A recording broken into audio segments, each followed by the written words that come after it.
Hi, I'm Stephanie and I'm from the ADHD Advocate, and this is week 4 of our ADHD Awareness Lives, and I'm with Eleni, one of our US coaches. Hello, Eleni. How are you? Morning. Good morning. I'm well. Thank you. Yes, and today we're going to be talking about navigating university with ADHD. So we've talked about over the last couple of days academic success, primarily, primary school, high school, but we haven't covered university yet. And there's good reason that we need to cover university when you have ADHD, because sometimes the wheels fall off, don't they, Eleni? That's what we can see They in coaching. certainly do. Having a child myself that is about to embark on university next year, I'm really paying sort of special attention to the things that the habits that he's developed, and kind of wondering out loud how those are going to continue with him through at university. Because a lot of that support's already built in as they're living at home, right? There's a lot of structure. We kind of do a lot of things for our children, and these are the tasks that are going to be up to them on their own. So certainly a much different scenario once they leave home. Yeah, there's more what we've seen in coaching. There's plenty more opportunities for the ADHD to get in their own way, because there's more choice. There's more choice, more distractions. So us ADHD is already, chasing the bright, shiny things, not wanting to do the longer, more arduous kind of tasks. So we, at university, when you've got that choice, when no one's really watching. So say your parent kind of kept an eye on you at school and kept you on track, was your body double during your education in high school. But then when that's taken away, we really see a lot of ADHDs that come to us that failed, first year university. That's right. That's right. So even as Stephanie just said, the temptation to follow that really interesting distraction rather than staying on task, like we cover in our GCSE and test prep courses, we really have to break it down so specifically to keep our students on task, so that there's no room to sort of get distracted until they really finish the task at hand. So Stephanie's absolutely right. We do see students that come to us after things have gone sort of very wrong after the first year.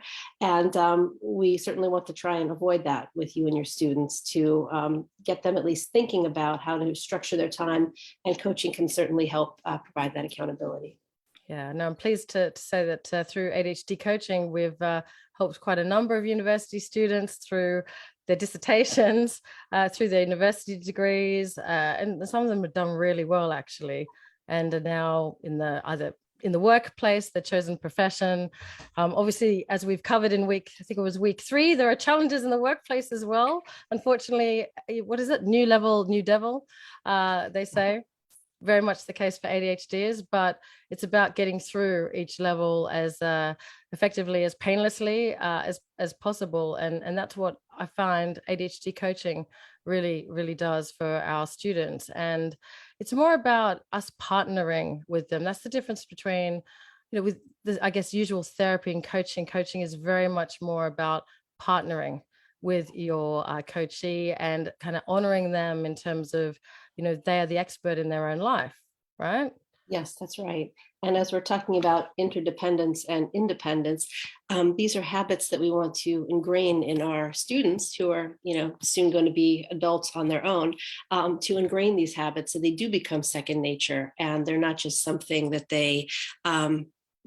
we want them to not think about the habits that are serving them well, and the ones that can sort of get in their way. And when they get in their own ways, those are what we want to just make them aware of. Yeah. I mean, what challenges do you see, Eleni, with the university students you coach? What are the usual challenges you see? Mostly the time management and the accountability. And certainly if they are all very happy about these schedules that are, quite generous, so they can sleep late, or they have maybe a particular day off. And especially here in the United States, there's, quite a bit of variation with how the schedules can sort of work out. So it's almost even more challenging when a student has an entire day free. How are they going to structure that?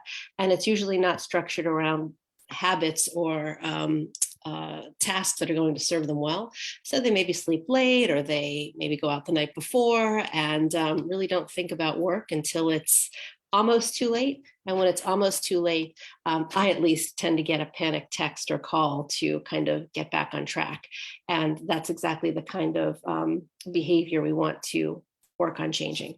Yeah, it's from what I've seen as well, it's those on the other side of it, you've got the students that and this is really common for some ADHD, is the perfectionist types that want to be across everything before the lecture. So do all the reading, make the notes, and they really set very high standards for themselves to kind of keep up with. So in that way, they're definitely not setting themselves up for success, because as we know with ADHD, the only consistent thing about us is that we are inconsistent. So you're doomed to fail. And what we do, right, when you fail like that, we throw the baby, what was it, the baby with the bathtub? Bathwater, yes. Yeah. It's like, well, that didn't work, so I'm just not doing anything. And so we see a lot of our university students have set these high standards they can't reach, and then they just give up. So that doesn't help either. So it's always about finding that middle ground. That's exactly right. So That's exactly right. And even to also the nature of the assignments is so different from those in high school or when students are at home. So they have this very vague task that's due sometime in the future. It could be a couple of weeks or months down the road. And just getting their head around how to approach that, leads to, I've seen maybe two tracks. One is to avoid it completely until it can't be avoided anymore. Or if it's something, as Stephanie just said, if they're really interested in, they just go in full force and kind of let everything else fall by the wayside. And that's where coaching can really give the students a nice balance, to be more measured in their approach, and also more thorough in their work, and also to kind of take care of their own selves and sort of the bigger picture.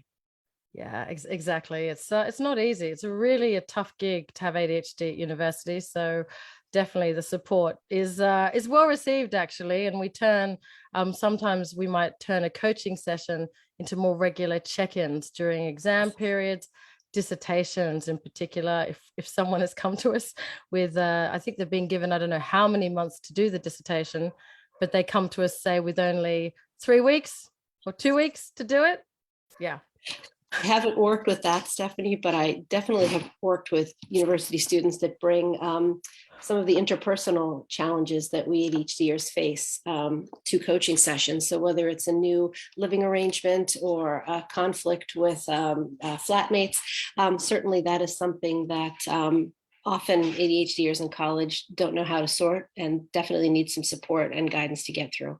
So that piece too is not to be overlooked. Actually, that's really important that you raised that, Lenny, because I did have one student that, because of an argument, I think, with some flatmates, she literally spiraled. The rejection sensitive dysphoria kicked in, and she got herself into trouble. And then, it really, for some ADHDs in particular, where the RSD is really strong, sometimes that's all it takes, unfortunately. So what you're saying is crucial. It's true.